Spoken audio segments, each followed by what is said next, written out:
আজ আমাদের কাছে একটা কথা খুব চর্চা চলছে, আই লাভ মোহাম্মদ রাসূলুল্লাহ সাল্লাল্লাহু আলাইহি ওয়াসাল্লাম।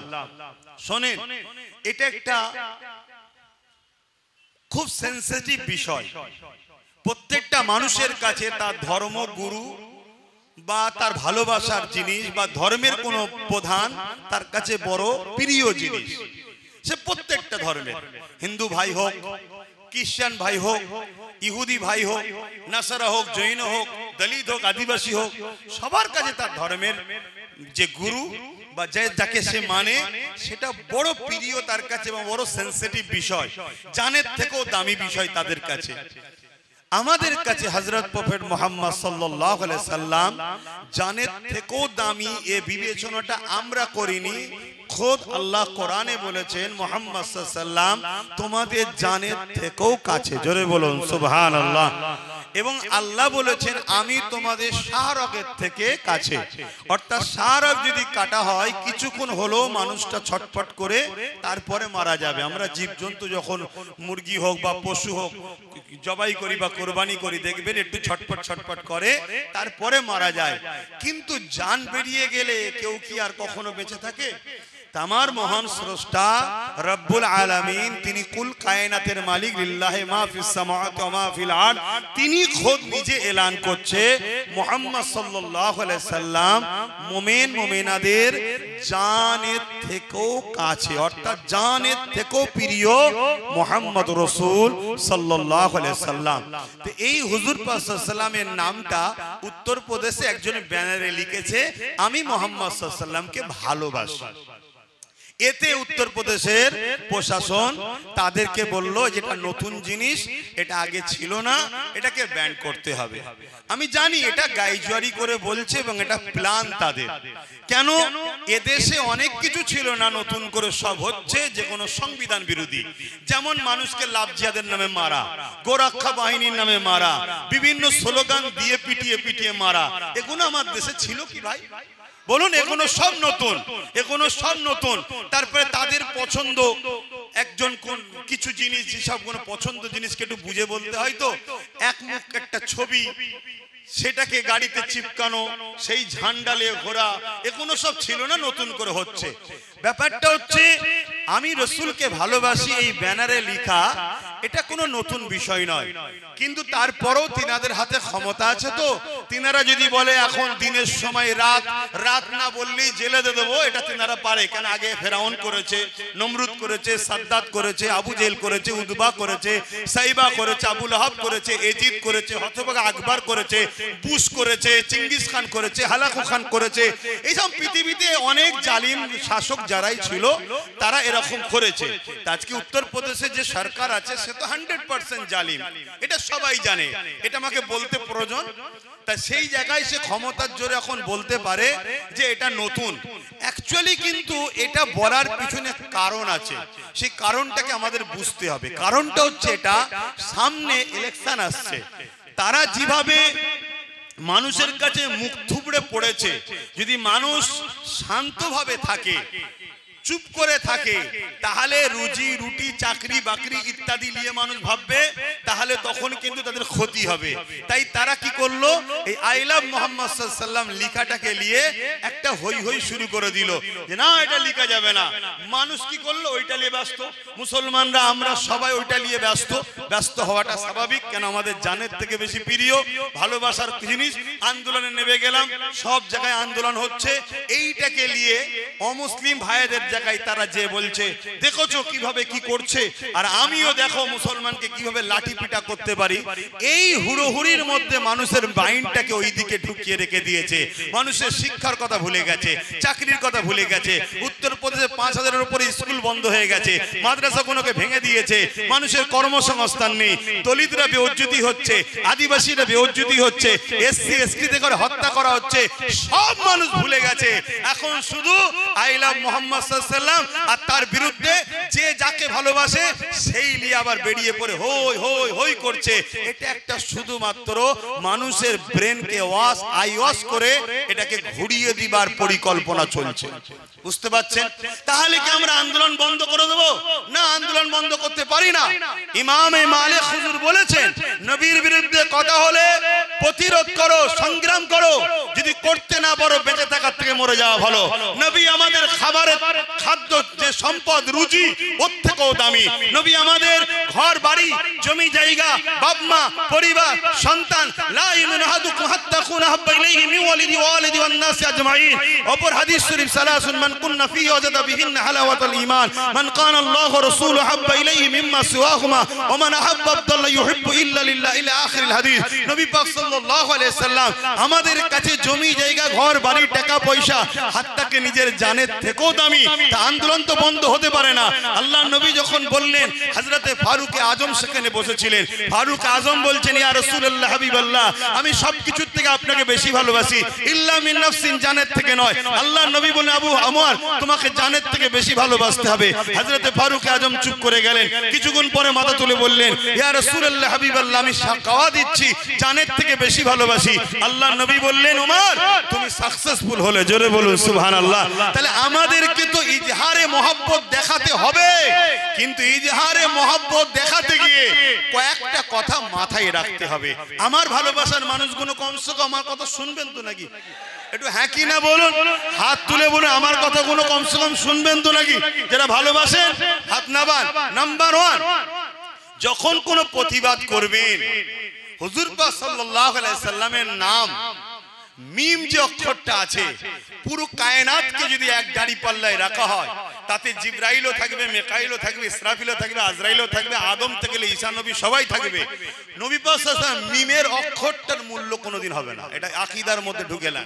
আমার নবীর মাকাম এত, আমার নবীর শান এত। তাহলে সেই নবী পাক সাল্লাল্লাহু আলাইহি ওয়াসাল্লামের নাম মুবারক আজকে যেখানে সেখানে চিপকাচ্ছে। ওই যে দেখুন পতাকা চিপকানো আছে, এভাবে সব যেখানে যেখানে যেখানে যেখানে চিপকে দিচ্ছেন, শুনছেন তো নাকি? এটা করবেন না। কেন? কাল ওটা ছিঁড়ছে, অনেকে ছিঁড়ে ফেলে দিচ্ছে। আমরা অনেক সময় অনেক প্রয়োজনের সময় বিভিন্ন জায়গায় ইস্তেঞ্জা করতে বসে গিয়ে আমরা কি দেখি, অনেক পেপারে ছবি পড়ে আছে, কোন নেতার মুখ পড়ে আছে। কথা বুঝছেন না, বোঝেন না? আর এমন জায়গায় পড়ে আছে তোলারও উপায় নেই, আর ছাড়লে পুরো মুখেই পড়বে, দেখা যায় না, যায় না। এটা আমি ভুল বলছি কি? তাহলে আমার হুজুরের নাম এটা হোক, আপনারা কি চান? এটা তো একটা ইসলাম বিদ্বেষীদের প্ল্যানও হতে পারে, যাদেরকে হিরিকের মধ্যে তুলে দাও, ওরা হুজুরের হয়ে মহব্বত দেখাতে গিয়ে এমন কাজ করে ফেলবে যাতে ওরাও গোস্তাকে রসুল পিয়াদবে রসুল হয়ে যাবে। তাহলে আমি কি আন্দোলন করতে মানা করছি? না, আন্দোলন তো করতেই হবে, এটা ইমানি দায়িত্ব। আন্দোলন না করলে ইমান থাকবে না, প্রতিবাদ করতেই হবে। এসব সেন্সিটিভ বিষয়। দ্বিতীয় নম্বর কথা, যদি কেউ একটা ব্যানার টাঙান, যেমন আমি একটা ব্যানার টাঙিয়ে রেখেছি, এটা আজ থেকে নাই, আমি এখানে একটা র্যালি করেছিলাম, ডিজিটাল লেখা দিয়েছিলাম যাতে করে ঘরে গিয়ে রেমিলিশন করে বাঁধিয়ে রাখতে পারে, সুন্দর করে দিয়েছিলাম। সেই দিন থেকে টাঙানো আছে, সুন্দর করে রাখা আছে, দ্বিতীয় নেই। কেন? যেটাকে আমি যত্ন করতে পারবো না, তার আদব যদি রাখতে না পারি, আমার দূরে থাকাটা ভালো। কথা বুঝে আসছে? কেন? দূরে থাকলে যদি আমি ব্যানার না টাঙাতাম বেঈমান হয়ে যেতাম না, কিন্তু টাঙিয়ে দিয়ে যদি বেইজ্জতি করি তাহলে কিন্তু আমার ইমানের খাতরা হতে পারে। কেন? এটা হুজুরের নাম। কথা মাথায় ঢুকছে? জিনার জুতা মুবারকে ধুলো আল্লাহর আরশ ধন্য হয়েছে, বলুন সুবহানাল্লাহ। এই জায়গাটাই মাথায় রাখবেন। ব্যানার করবেন, র্যালিতে যদি হন একটা সামনে দেবেন, কিন্তু দেখবেন ওটা আবার পায়ের কাছে না ঝোলে, এটা বুক পরিমাণে রাখবেন। দ্বিতীয় নম্বর কথা, আমরা এই আন্দোলনটা করব যারা আমার হুজুরের নামের বিরোধী করছে, কেন্দ্রের কেন্দ্রে এবং কি বলে উত্তরপ্রদেশের জালিম সরকারের বিরুদ্ধে, তাই তো নাকি? না হিন্দুদের বিরুদ্ধে? বলুন বলুন বলুন। আদিবাসীদের বিরুদ্ধে, দলিত সাঁওতাল মতুয়াদের বিরুদ্ধে। তাহলে আমাদের মাথায় যেন থাকে বক্তব্য ধারাটা কি হওয়া দরকার। দ্বিতীয় নম্বর, রাস্তায় যারা পথচারী তাদের যেন অসুবিধে না হয়। যদি অসুবিধে হয় আপনি তাদের পাতা ফাঁদে কিন্তু পা দিলেন। দ্বিতীয় নম্বর, ব্যানার যদি অপমান হয় নিজেই আপনি বেয়াদবি করলেন। চতুর্থ নম্বর, আমাদেরকে মাথায় রাখতে হবে এই আন্দোলনের নামে ওয়াকফ কেনা ভুলে যায়। কিছু মাথায় ঢুকছে আমার কথা? কেন এমনটাও তো হতে পারে, আমরা তো দেখছি তিলক তোমাকে ভুলে গেলাম তামান্না খুন হওয়ার পর, তামান্নাকে ভুলে গেলাম আর একটা আদিবাসী খুন হওয়ার পর, তাকে তাকে ভুলে যাব আরেকটা বেটি রেপ হওয়ার পর। একটার পর একটা আমাদেরকে দেয়া হচ্ছে, একটার পর একটা আমাদেরকে ভুলিয়ে দেওয়া হচ্ছে। তা ওয়াকাফকে ভুলাবার জন্য আই লাভ মুহাম্মদ সাল্লাল্লাহু আলাইহি ওয়াসাল্লামের বিরোধী করো, এটাও তো একটা পরিকল্পনা হতে পারে না? পারে না? অতএব আমরা আই লাভ মুহাম্মদ সাল্লাল্লাহু আলাইহি ওয়াসাল্লাম হয়েও যেমন লড়বো, ওয়াকাফকেও ভুলবো না। কেন ওয়াকাফটা হলো আই লাভ মুহাম্মদ সাল্লাল্লাহু আলাইহি ওয়াসাল্লামের দিনেরই সম্পদ, ওটাকেও আমাদের ভুললে হবে না। এটাকে মাথায় রাখতে হবে। যেখানে যেখানে আন্দোলন হচ্ছে, ওই আন্দোলনে যদি ওয়াকাফের বিষয় না থাকে, তাহলে আপনাদের ভাবতে হবে দাল মে কুছ কালা হ্যায়, তাহলে সেখান থেকেও আমাদেরকে একটু দূরে থাকা দরকার আছে না নাই?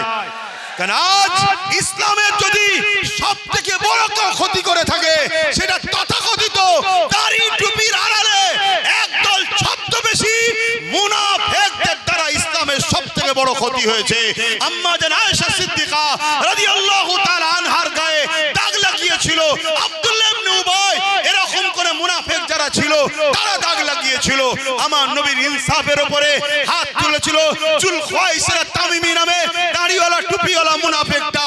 তাই আমাদেরকে মনে রাখতে হবে হযরতে সালাউদ্দিন আইবি 3000 আলেম উলামাকে কতল করেছে। আমাদেরকে মনে রাখতে হবে ইমামে হোসেন পাকের বিরুদ্ধে 13000 আলেম উলামা অস্ত্র ধরেছিল। আমাদেরকে মনে রাখতে হবে মুজাদ্দিদ জামানের বিরুদ্ধে সবচেয়ে বেশি লেখালেখি করেছিল আলেম উলামারাই। আজকেও আমার রাসূলের দ্বীন ও মুজাদ্দিদ জামানের সিলসিলার বিরোধী উলামারা করবে, কিন্তু আপনি কোন কাতারে থাকবেন সেটা আপনার বিবেককে প্রশ্ন করুন। আহলে সুন্নাত ওয়াল জামাত যেমন একদিকে ধর্মপ্রেম, মানবপ্রেম, দেশপ্রেম, দেশের উপরে আঘাত এলে আহলে সুন্নাত ওয়াল জামাত লড়াই করছে, করবে। আপনারা কি সাথে আছেন? দ্বিতীয় নম্বর হলো মানবপ্রেম। মানুষের প্রেমের জন্য সবথেকে বড় শিক্ষা আগে প্রয়োজন। আহলে সুন্নাত ওয়াল জামাত পিছিয়ে পড়া মানুষকে শিক্ষা দিয়ে প্রতিষ্ঠিত করতে চাইছে। এই লড়াইয়ে মানুষের সাথে আপনারা কে আহলে সুন্নাত ওয়াল জামাতের সাথে ছিলেন, আগামী দিন থাকবে। শেষ কথা হলো ধর্মপ্রেম। ধর্মই আমাকে মানুষ বানায়, ধর্ম আমাকে ইনসাফ শিখিয়েছে, ধর্ম আমাকে ইনসানিয়ত শিখিয়েছে, ধর্ম আমাকে প্রেম শিখিয়েছে, ধর্ম আমাকে মানবতা শিখিয়েছে, ধর্ম আমাকে মা বাপকে ভালোবাসা শিখিয়েছে, ধর্ম আমাকে হিন্দুকে ভালোবাসতে শিখিয়েছে, ধর্ম আমাকে আদিবাসীকে ভালোবাসতে শিখিয়েছে, ধর্ম আমাকে দলিত, মতুয়া, শিখ, পাঞ্জাবি সবাইকে ভালোবাসা, শ্রদ্ধা, সম্মান করতে শিখিয়েছে। পাশাপাশি ধর্মই আমাকে দেশকে ভালোবাসতে শিখিয়েছে। সেই ধর্মের উপরে কোন আঘাত এলে জীবনের বুকে তাজা খুন ঢালতে হলো আমরা দিতে রাজি আছি। ধর্মের জন্য আমরা লড়াই করতে রাজি আছি না নয়? অতএব এই লড়াই শুধু বড় বড় মিছিল করে প্রতিবাদ করলে হবে না, আমাদেরকে মাথায় রাখতে হবে এই ঐক্য তৈরি করে আমাদেরকে এমন একটা লোকের ঝুলিতে উঠতে হবে যে ক্ষমতায় এলে ধর্ম বিদ্বেষীদের যেন শাস্তি দিতে পারে। দরকার আছে না নাই? আমি এই মঞ্চ থেকে দরবারে ফুরফুরা শরীফ থেকে বলছি, কেউ যদি রামকে গালি দেয় তারও শাস্তি হওয়া দরকার আছে না নাই? কেউ যদি হিন্দু ভাইদের ধর্মগুরুদের ঘরে গালি দেয় তারও শাস্তির দরকার আছে না নাই? কেউ যদি শিখ ভাইদের ধর্মগুরু কি বলে গুরু নানক নার ইত্যাদি কি আছে তিনাদের যে ভালোবাসাকে গালি দেয় তারও শাস্তির দরকার আছে না নাই? কেউ যদি ইহুদি ভাইদের ধর্মকে গালি দেয় বা খ্রিস্টান, মতুয়া, শিখ কোন ধর্মের ধর্মগুরু বা ধর্মকে গালি দেয় তার শাস্তির দরকার আছে না নাই? কেন আমার দেশের সংবিধানের 25 নম্বর আর্টিকেল ধারাতে লেখা আছে দেশ কখনো কারো ধর্মে হস্তক্ষেপ করবে না।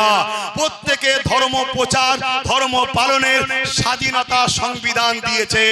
তাই আহলে সুন্নাত ওয়াল জামাতের একটা আওয়াজ হলো প্রতিটা স্কুলে সংবিধান পাঠ্য পুস্তকে অন্তর্ভুক্ত করতে হবে। কিন্তু দুঃখের বিষয় চোরেরা সংবিধানকে মানুষকে জানাতে চাইছে না। তাই আমরা প্রতিটা মাদ্রাসাতেও চেষ্টা করব, বিশেষ করে যেখানে যেখানে আমার আছে চেষ্টা করছি কমসে কম অল্প অল্প করে হলো আমরা আমার জাতিকে, আমার সমাজকে সংবিধান শিখাবো। সংবিধান থেকে কি রাইট দিয়েছে, সংবিধান থেকে কি ক্ষমতা দিয়েছে, সংবিধান তার পক্ষে কতটা দাঁড়িয়ে আছে এটা আমাদের জানা দরকার। না হয় কোনো এক নেতা বলবে ইসলামের বিরুদ্ধে আর আমরা ভুল বুঝে দেশকে খারাপ বলবো, সংবিধানকে খারাপ বলবো, এমনটা না হয়। আমাদের সংবিধান আমাদের আমাদের জন্য গর্ব, আমাদের ভারতবর্ষ আমাদের জন্য গর্ব। কেউ 5 বছর এসেছে আবার চলে যাবে, কত এসেছে কত চলে গেছে। দেশ ছিল, আছে, থাকবে। সংবিধান ছিল, আছে, থাকবে। এই সংবিধানের 25 নম্বর ধারাতে প্রত্যেকটা মানুষকে তার ধর্মীয় স্বাধীনতা, ধর্মীয় প্রচার, ধর্মের জন্য কথা বলার অধিকার, স্বাধীনতা রয়েছে। তাই সে যদি কেউ কারো ধর্মের উপরে আঘাত দেয়, ধর্মের প্রচার করাতে রোকে, ধর্মের ভালোবাসাতে রোকে, তার মানে সে সংবিধানের 25 নম্বর ধারার বিরোধী করেছে। সংবিধান বিরোধীকারীদের শাস্তির দরকার আছে না নাই? এর জন্য আহলে সুন্নাত ওয়াল জামাত প্রতিটা গ্রামে গ্রামে যুবক ছেলেদের তৈরি করছে। আমি শেষ করছি, একটা ছোট্ট কথা বলি। এখানে হয়তো অনেকে বলেছে এই সংগঠন করার জন্য বহু ছেলে মুখে দাড়ি রাখতো না, এখন দাড়ি রাখছে। কেন? তার ঘাড়ে সংগঠন তুলে দিয়েছি। বহু ছেলে নামাজ পড়তো না, এখন সে নামাজ পড়ছে।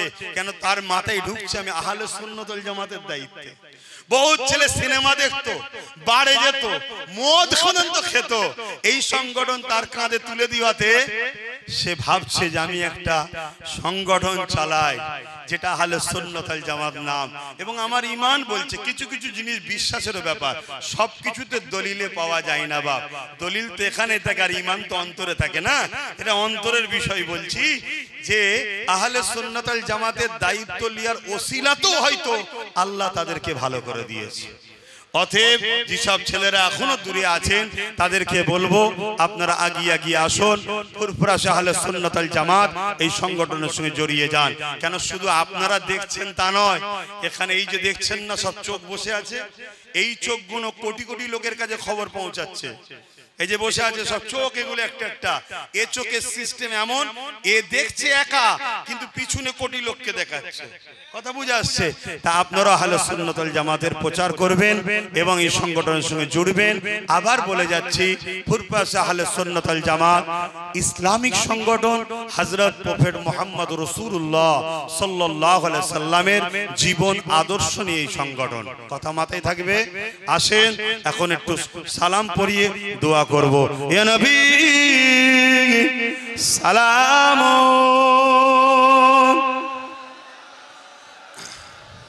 আপনারা এবারে একটু আস্তে বেরিয়ে যান, কেন দোয়ার পরেই নামাজ হবে, আপনাদের অসুবিধা হবে তখন বেরোতে।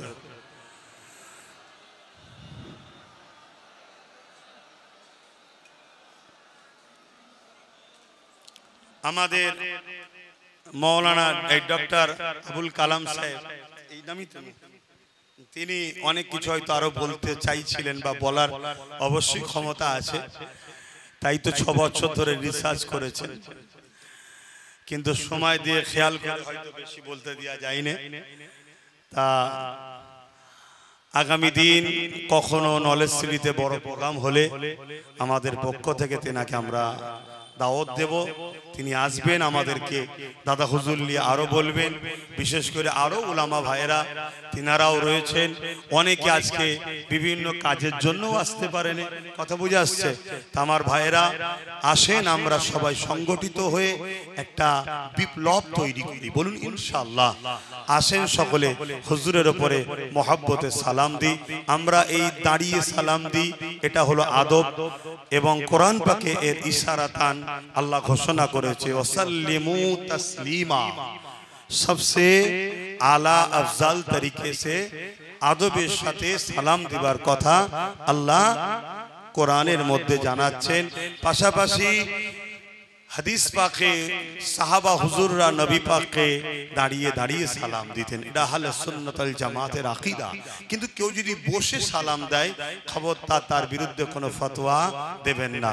তবে সালাম দিবার পর একটু দোয়া হবে, দোয়া করবেন আমার ওয়ালিদ আব্বাজান হুজুর পীর আল্লামা শাহ সুফি আলী আকবর সিদ্দিকী আল কুরাইশি আব্বাজান হুজুর, তিনি দোয়া করবেন।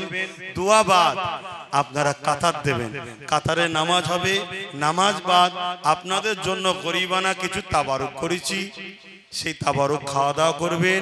এবং বাদ মাগরিব দরবারে জিকির হবে, রাত 12টা সম্ভবত পর্যন্ত দরবারে মাহফিল হবে। আশিক রাসূল সুলতান ওয়াইজিন ফানাফিল্লাহ ফানাফির রাসূল ফানাফির শেখ আল্লামা জুলফিকার সিদ্দিকী আল কুরাইশি ছোট দাদুজান হুজুর পীর কেবলার ওফাত দিবস। আপনারা ওখানে গিয়ে জিকিরে মাহফিলে শামিল হয়ে আখরি দোয়া নিয়ে যাবেন। যদি কারো জরুরি থাকে চলে যাওয়ার, মাজার শরীফটা জিয়ারত করে যাবেন। জিয়ারত করা আর পুজো করা দুটো এক নয়। জিয়ারত করা হলো সুন্নতে রাসূল, জিয়ারত করা কি সুন্নতে রাসূল, আর পুজো করা হলো শিরক। যারা মাজার পুজো করে অবশ্যই তারা মুশরিক, আর যারা মাজার জিয়ারত করে অবশ্যই তারা সুন্নতে রাসূলের নেকি পান এবং ওলিদের রুহানি দোয়া পান। জোরে বলুন সুবহানাল্লাহ। কিন্তু আজ বাতিলরা গুলিয়ে দিচ্ছে। তো যাক, দোয়ার সালামের পর যখন বসবেন ওই দিকে মুখ করে বসবেন, দরবারের দিকে হুজুর কেবলা এসে বসেছেন, দোয়া করবেন। ইয়া নবী সালাম, ইয়া রাসূল সালাম, ইয়া হাবিব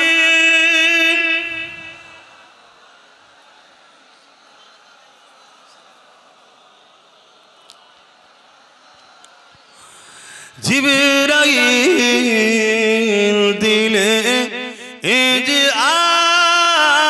আওয়াজ খুলে দাও আসমানের দুয়ার,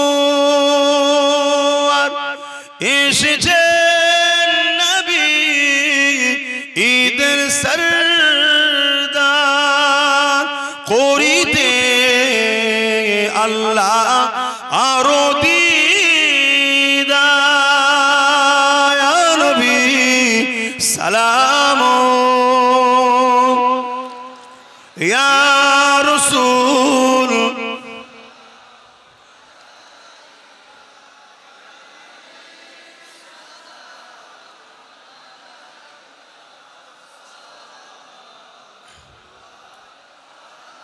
এই দাঁড়িয়ে দাঁড়িয়ে সালাম দিতে দিতে একটা কথা মনে পড়েছে। আপনাদের কাছে আমি একটা দোয়া দরখাস্ত রাখছি। সেই দরখাস্ত হলো এটাই, পুরো পৃথিবীর মুমিন মুসলমানদের জন্য, মানবতা প্রেমিক মানুষের জন্য, শান্তির জন্য তো দোয়া চাইবেন। দেশেরও সর্বধর্মের মানবতা প্রেমিক মানুষ, বিশেষ করে মুমিন মুসলমানদের জন্য তো দোয়া চাইবেন। রাজ্যের সব মুসলমানদের জন্য তো দোয়া চাইতে হবে, এটা নিয়ম। কিন্তু ভাঙরবাসীর জন্য একটু বিশেষ করে দোয়া করবেন। কি আপনারা চাইবেন তো নাকি? একজন পীরের আওলাদ হিসাবে আপনাদের কাছে আশা রাখছি, হাত তুলে দেখান, দোয়া চাইবেন তো ভাঙরবাসীর জন্য? একটু বিশেষ করে দোয়া করবেন, কেন ওদের উপরে খুব জুলুম করছে কিছু সন্ত্রাস, জালিম, সমাজ বিরোধী, তারা খুব জুলুম করছে। তাই তারা যখনই আসে বলে দোয়া করবেন, তা আমি আপনাদের কাছেই দোয়া দরখাস্ত করছি, আল্লাহ যেন জালিমদের হাত থেকে, সন্ত্রাসদের হাত থেকে আল্লাহ ভাঙরবাসীকে নিরাপদে রাখে, হেফাজতে রাখে। বলুন আল্লাহুম্মা আমিন। আসুন আরো একবার মোহাব্বতে সালাম। ইয়া নবী সালাম, ইয়া রাসূল সালাম, ইয়া হাবিব সালাম।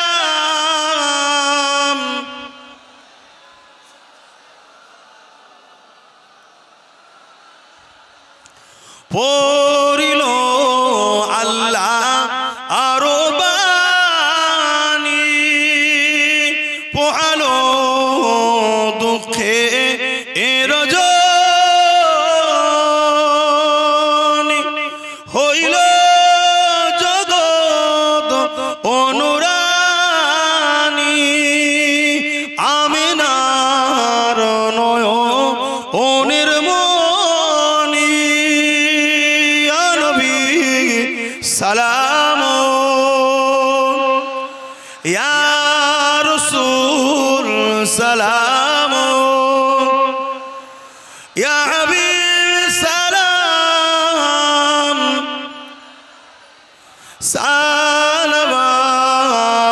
সালাওয়াতুল্লাহ। ইয়া নবী মদিনা হতে সব কিছুই পারেন ইন্দেখিতে, মুদের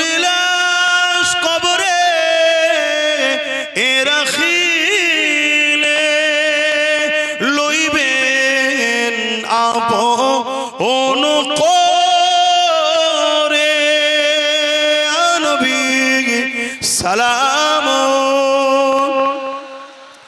ইয়া রাসূল সালাম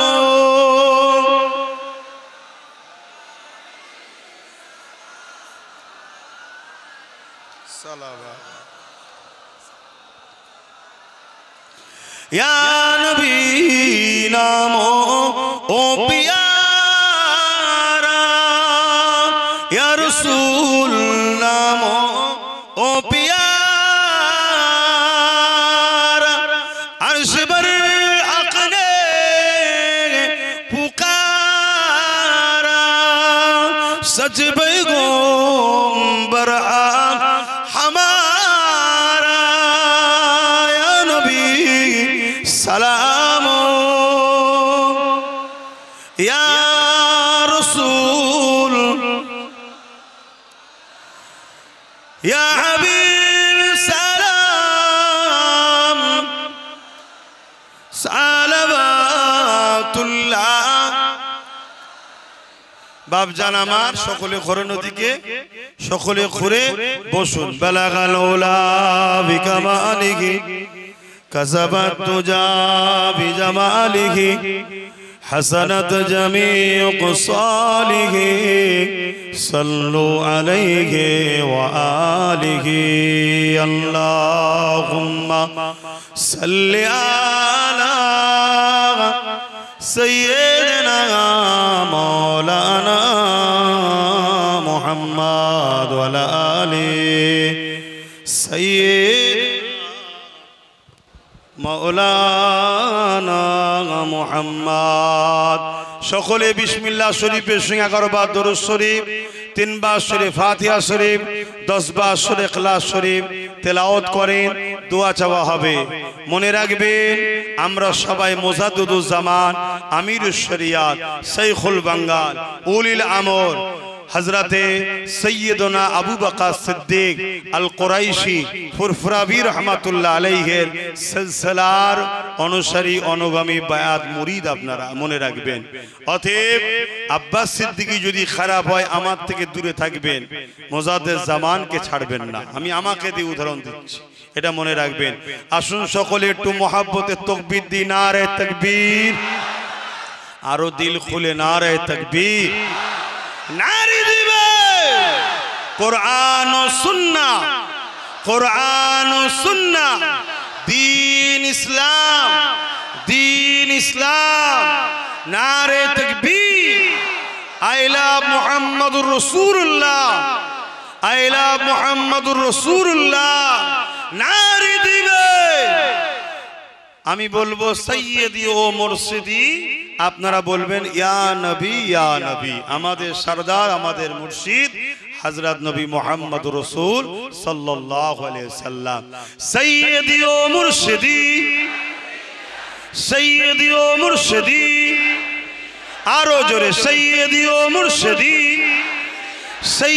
ও মুর্শিদি নারী দিবে দাদা হুজুর পীর কিবলা দাদা হুজুর পীর কিবলা দাদা হুজুর পীর কিবলা দাদা হুজুরের 5 সাহেবজাদা 5 হুজুর পীর কিবলা দাদা হুজুর পীর কিবলার খলিফা গণ দাদা পীরের সিলসিলা আহলে সুন্নাত ওয়াল জামাআত দাদা পীরের সিলসিলার মুরিদ মুতাকিদিন গণ ছোট হুজুর পীর কিবলা ওই ছোট হুজুর পীর কিবলার 21 নিসালে সওয়াব নারী দিবে এতক্ষণ যা হলো আহলে সুন্নাত ওয়াল জামাতের আলোচনা হলো এবারে 21